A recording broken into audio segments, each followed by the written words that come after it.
Доброго дня. Ми розпочинаємо спільну прес-конференцію міністрів закордонних справ України Дмитра Кулеби та міністрів закордонних справ словковського формату Чехії Яна Липавського, Австрії Олександра Шаленберга та Словацької Республіки Івана Корчика. Пане міністре. Доброго дня. Доброго дня, шановні колеги, дорогі українці. Я надзвичайно радий нагоді вітати в Україні моїх колег і друзів, міністра закордонних справ Чехії Яна Липавського, Австрії Олександра Шаленберга і Словаччини Івана Корчика. Вдячний, що вони прийняли моє запрошення відвідати Україну саме зараз, в цей непростий час. І з особливою приємністю відзначаю, що вони приїхали до України втрьох у славковському форматі. Це один з тих теж малих альянсів, які існують в Європі. Ви знаєте нашу стратегію щодо так само побудови малих альянсів. І ми будемо ще тісніше, ще більше працювати зі своїми друзями, зі своїми сусідами по Центральній Європі. Вчора колеги відвідали станицю Луганську, на власні очі побачили, що таке російська агресія, до яких гуманітарних і наслідків, проблем вона призводить. Вчора ми розпочали наші перемовини, сьогодні їх продовжили. Ви всі знаєте, і ми вдячні Чехії за ту допомогу оборонному сектору України, яка вже була надана. Я порушив також питання про надання допомоги зі зміцнення обороноздатності України зі своїм словацьким колегою. Ми поважаємо статус нейтралітету Австрії, але і окрім військово-технічного співробітництва нам є над чим працювати. Австрія допомагає Україні в гуманітарних проєктах, політичною підтримкою в Європейському Союзі, тому з Олександром ми сфокусувалися саме на цьому. В сухому залишку я хочу, щоб якомога більше часу було у моїх колег висловитися. Я хочу сказати, що дуже важливо мати друзів, а справжні друзі проявляють себе саме в час кризи. І те, про що ми говорили ці 2 дні, і те, з якими думками колеги поїдуть і над якими темами будуть працювати, це свідчення, що Чехія, Австрія, Словаччина, вони є справжніми друзями України. Тому ще раз дякую і передаю слово моєму колезі Яну Липавському. Яне, тобі слово. Thank you very much, Mr. We are here as 3 ministers from Central Europe in Slavic format, Czechia, Slovakia and Austria. And we are here with one clear message. We support and give solidarity to Ukraine in its current situation. We support Ukraine's territorial integrity and its political independence. We are here to demonstrate our solidarity, sympathy and our commitment to the security of your country. Czech Republic,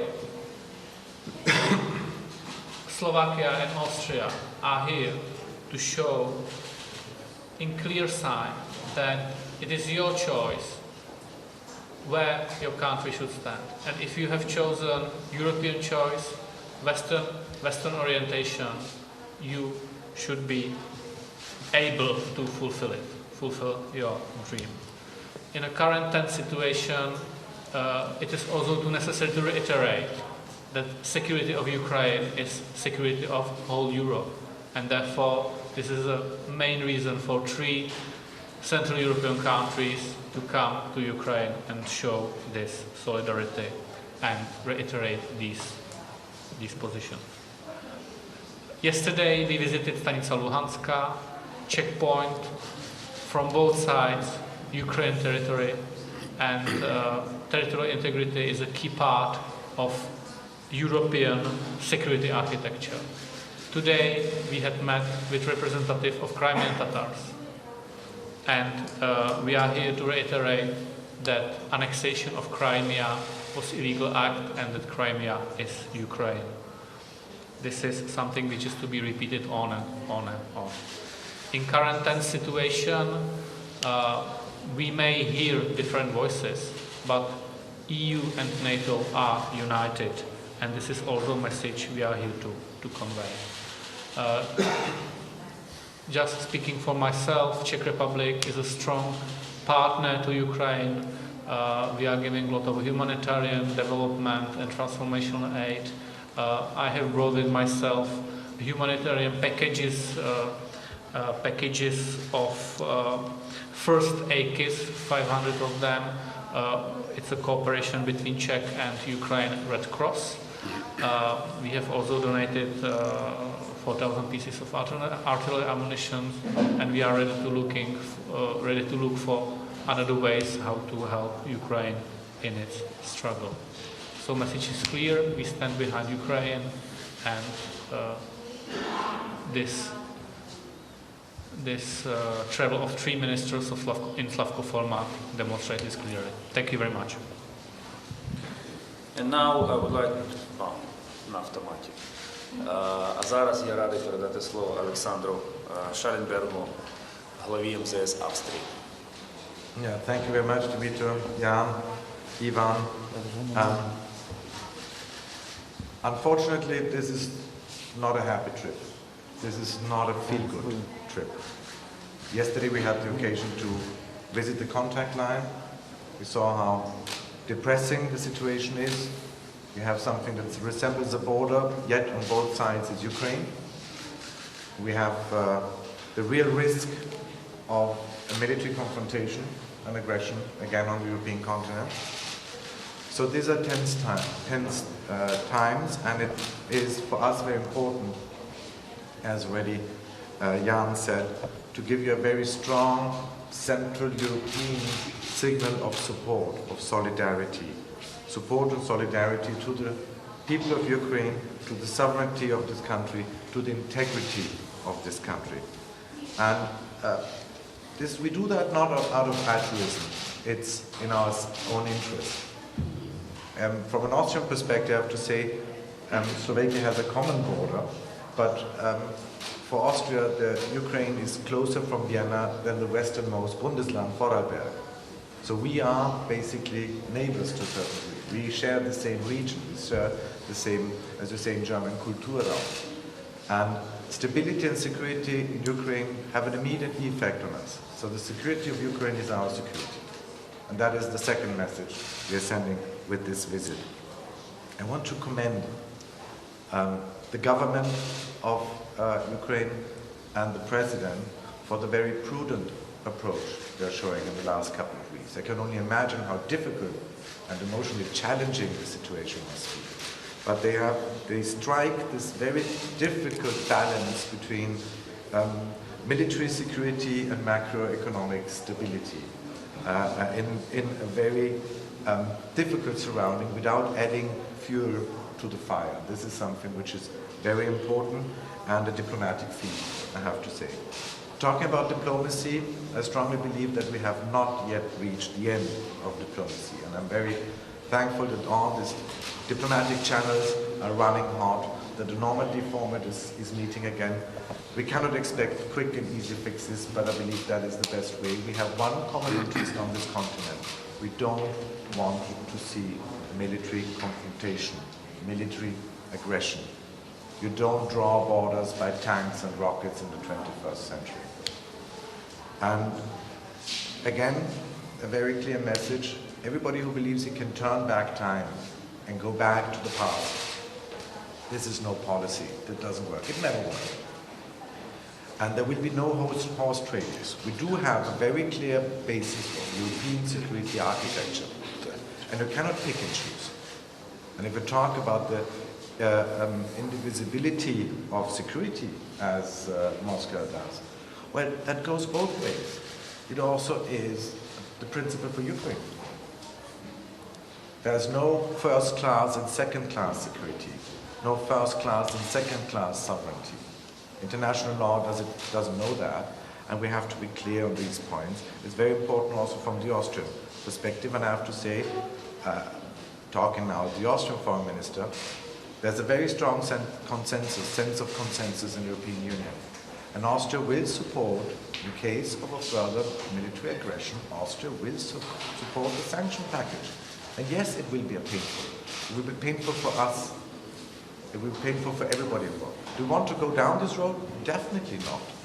But it seems that we have to use these means of deterrence. And a last point from my perspective, just the signal, Austria, we stand by your side. You said it at the beginning. We are not members of NATO. We are a neutral country. We have our constitutional limits. But we stand by the side of the Ukrainian people as far as humanitarian aid is concerned.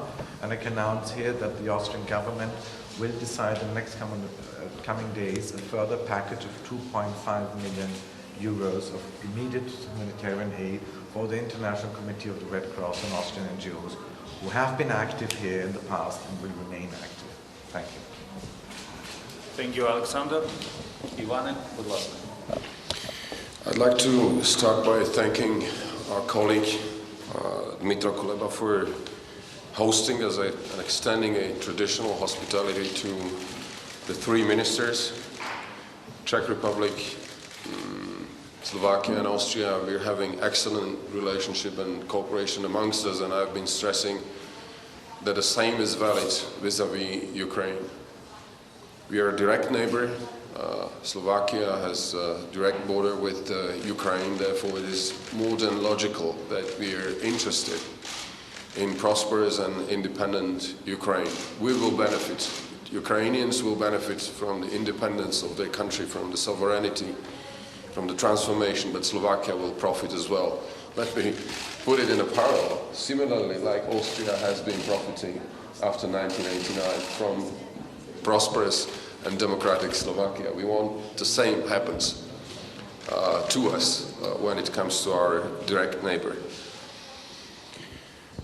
We've had very good meetings today with our colleague, with Prime Minister, and I'd like to quote your Prime Minister, who said that our trip here to Kiev is an expression of triple solidarity.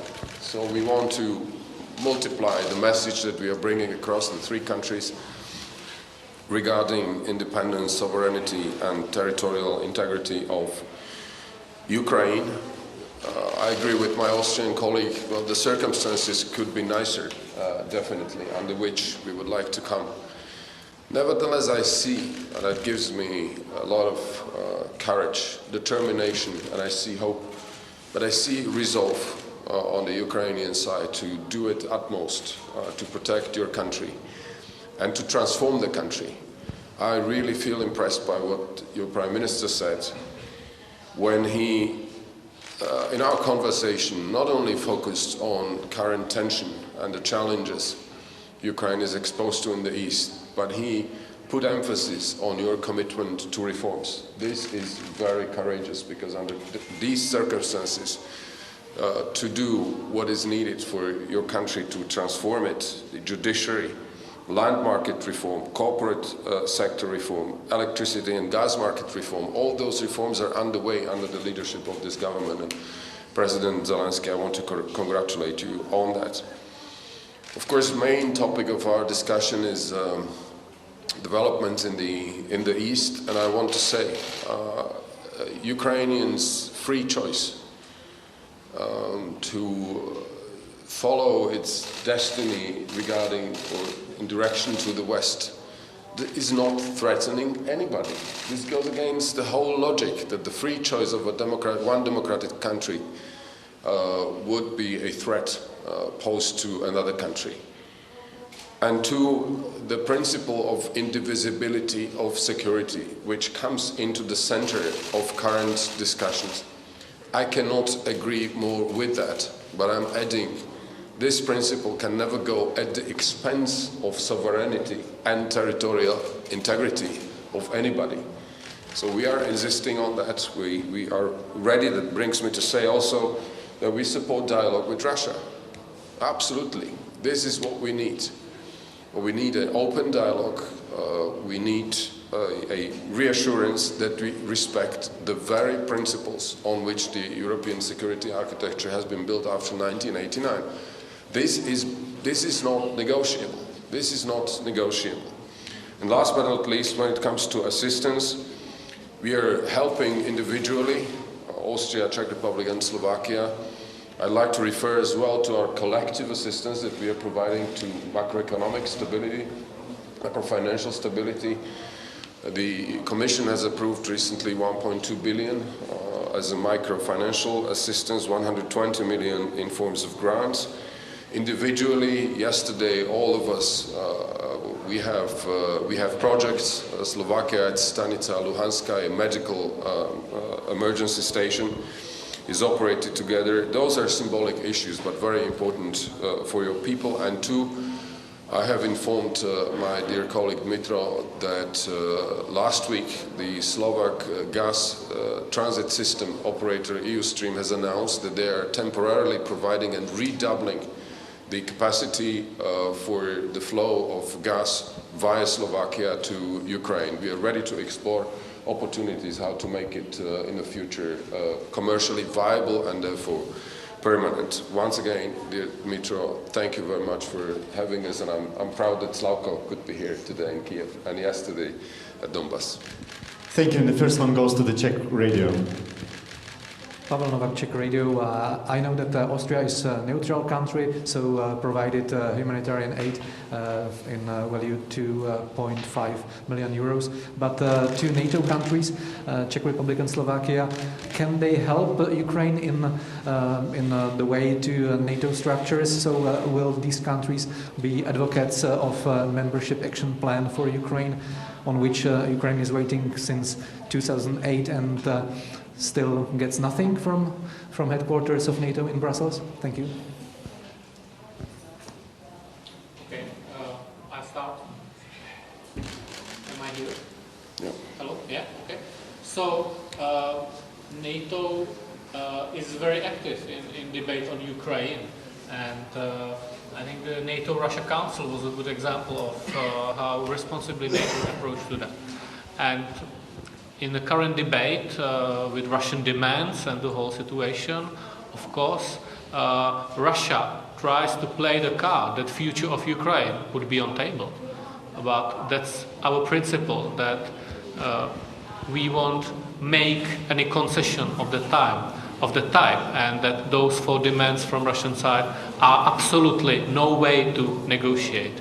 And in regard of any future closer cooperation or continuation of cooperation between EU and NATO, between Ukraine and NATO, this is in the process. There are activities which are possible to move on, and there are activities which are being in the face of debate. And definitely, I can assure you that the Czech Republic stands on the side which is more to bring Ukraine closer and closer in this manner. If you want to comment on that, No. Micro? maybe.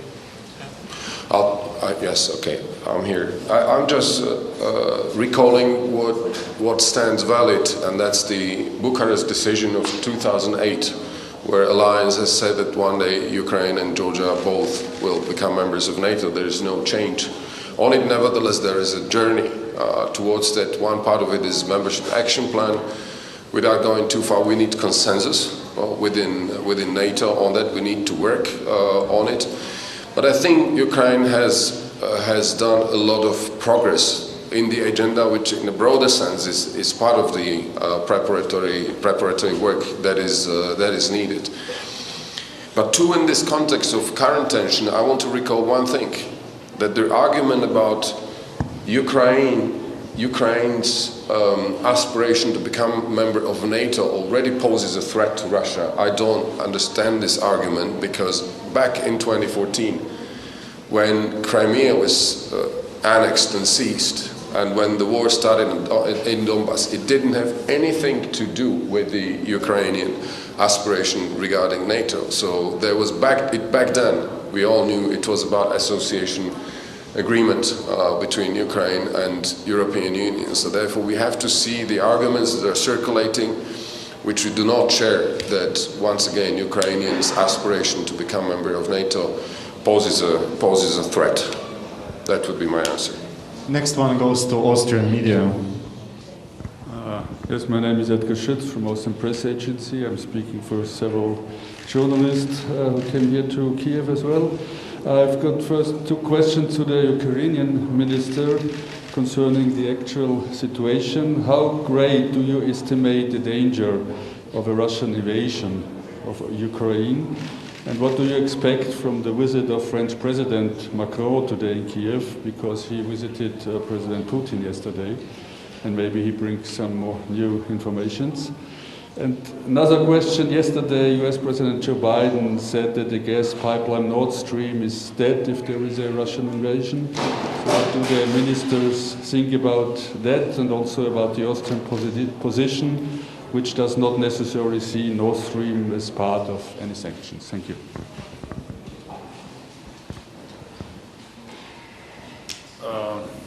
Українською чи українською? Безпекова ситуація залишається загалом незмінною. Ми не бачимо жодного відведення з боку Російської Федерації, відведення їхніх військ від кордону України. Не бачимо наразі жодних зусиль Росії з деескалації. Ми бачимо, що зараз базовий сценарій Росії полягає у намаганнях дестабілізувати внутрішню ситуацію в Україні з використанням загрози силою, але ще не самої збройної сили. Україна готується до будь-яких сценаріїв, оскільки ця війна триває з 2014 року. Ми вже багато чого навчилися, багато різних кроків з боку Росії бачили. Ми розуміємо, що ми маємо готуватись до будь-якого сценарію. Саме це ми і робимо. І в цьому контексті надзвичайно важливо саме, що ми маємо підтримку наших друзів та партнерів, зокрема з Чехії, Австрії, Словаччини, у дипломатичному стримуванні Російської Федерації. Я дуже вдячний за заяви щодо майбутніх санкцій Європейського Союзу. Це все заходи стримування Російської Федерації. Так само ми вдячні за підтримку і зміцнення української оборони. Це теж заходи стримування Росії. Тому що найкращий захід, найкраще стримування Росії – це сильна Україна. Сьогодні, буквально з цієї прес-конференції, я відправлюся до Маріїнського палацу, де у президента України розпочнеться зустріч з президентом Макроном. Я проведу переговори зі своїм французьким колегою Жаном Івом Ледріаном.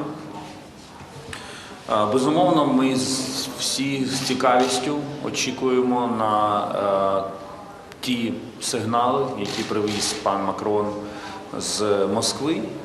Але я вже неодноразово казав, в тому числі вчора, що ми відкриті до діалогу, ми налаштовані конструктивно, ми шукаємо дипломатичного рішення, але ми не перетнемо свої червоні лінії, і ніхто не зможе змусити нас їх перетнути. Що стосується Північного потоку-2, то позиція України є традиційно незмінною. Ми вважаємо, що це безпекова проблема для Європи, не лише для України. Ми працюємо з нашими партнерами над пошуком взаємоприйнятного рішення.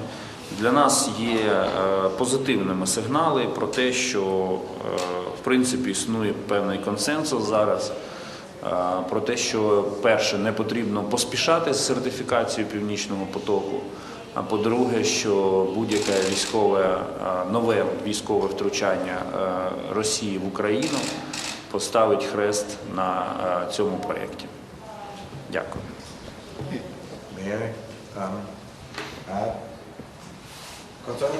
Let me make 3 points. First of all, I fully agree. It's highly unlikely or unthinkable that Nord Stream 2 would get the necessary approval by the relevant German authorities, given the current situation. Then we have to be very clear. Secondly, what I said again and again publicly is, as it is a project which doesn't even work yet, I thought it was sort of a little bit absurd to make it the cornerstone of a sanction regime, which should actually create a change of behavior in Moscow. So to say I won't drive a car that hasn't even got a motor yet in it is a little bit something which is not very credible, and I'm not very happy about having a debate where we focus on two buzzwords, Nord Stream and SWIFT. Our relations are a lot broader and more intensive in economic ties. And yes, we are, and let me make this point again very clear, we are working within the European Union on a broad and massive sanction package in case of a military aggression. And yes, there's a consensus among member states that we go along with it. This consensus includes Austria. And as a last point, we are heavily as a country invested and present economically in Russia and in Ukraine. I have to be very clear on that. Do we like the situation we're in now? Obviously not. We have been doing an outreach to the business community in Austria. I would like to have it differently. I would like to see another future. But for Austria, it's unthinkable that we stand by idly if we think we can redraw borders with military force. This is for a country of our size in the middle of Europe, which is dependent on security, dependent on pacta sunt servanda, dependent on international law, is something which is a question of survival in the long term. And that's why we have this stance, and it will be painful. The same goes for our German friends and colleagues. We are exposed economically in Russia and in Ukraine, but we will have to take a very clear political decision if the case arises, and I still hope it won't. And the last one to Slovak media. Greetings, ministers. This is Tomáš Berniček from Slovak News TV TA3. I have one simple question for Mr. Kuleba. I know that you have partially answered it, but still I'm gonna ask. Mr. Kuleba, I have met you a few months ago in Bratislava. During our interview, I asked you the very same question, and the question is, what does Ukraine need from EU countries? I know the situation today is maybe on the borders more intense than it was a few months ago. So I'm asking, is there anything that Ukraine needs and EU is not doing it? If you can name it and be specific. Thank you very much. Україна потребує від Європейського Союзу, який як об'єднання, як єдиного цілого, перше – єдності. Друге – рішучості в питанні застосування болючих санкцій щодо Росії. І третє – амбітності щодо України.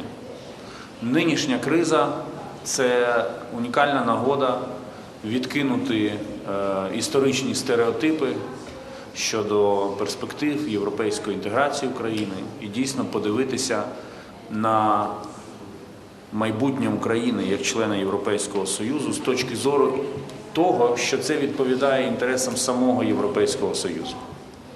Так, ми розуміємо, що процес розширення – це складно, це викликає дебати, але зараз вирішується майбутнє не лише, зараз в Україні вирішується не лише питання майбутньої архітектури європейської безпеки.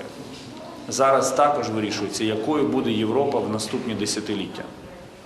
І саме тому треба припинити усім дивитися на, точніше так, тим країнам, які це все ще роблять, треба припинити дивитися на Україну через призму Росії.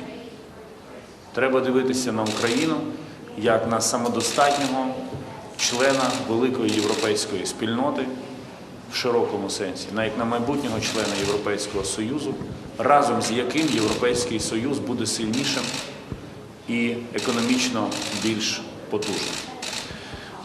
В усьому іншому ми розуміємо, що у кожної країни ЄС є свої інтереси, хтось більше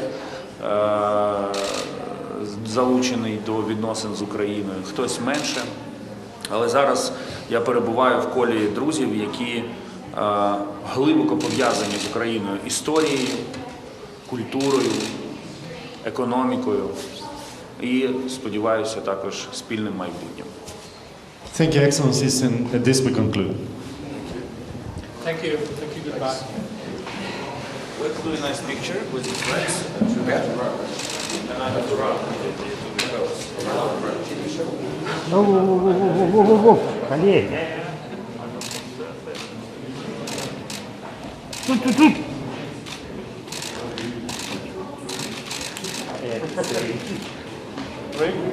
Опусти руку, пожалуйста.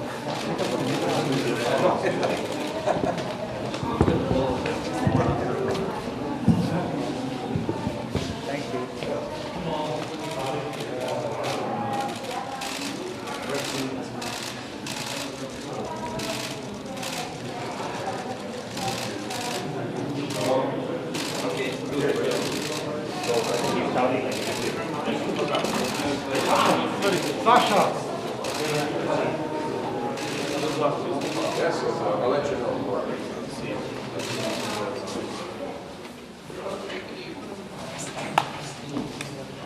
И у нас сейчас впереди